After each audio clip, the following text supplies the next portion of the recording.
এই যে যারা দাড়ি কাটে তারা সরাসরি মুশরিকদের অনুসরণ করে। 100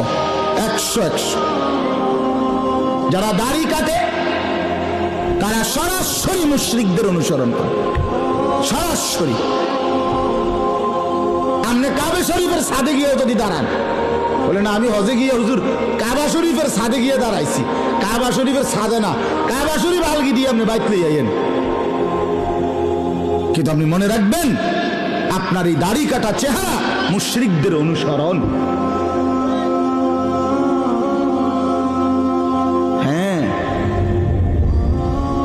কারণ সবচেয়ে ভয়ঙ্কর কথা হইল নবীজি যতবার দাড়ি লম্বা করার কথা বলছে, আল্লাহর কসম, রব্বে কাবার কসম, ততবারই নবী আগে এই কথাইটা বলছে খালিফুল মুশরিকিন, মুশরিকদের বিরোধিতা করো।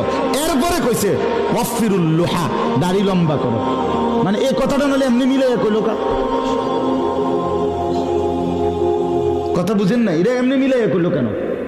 আগে এটা বলে নিছে মুশরিকদের বিরোধিতা করো, দাড়ি লম্বা করো, এটা কইলো কেন? দাড়ি লম্বা করো এমনি না কইব, এটার লোকে আবার এটা কইলো কা? আগে এটা বলে নিছে মুশরিকদের অনুসরণ।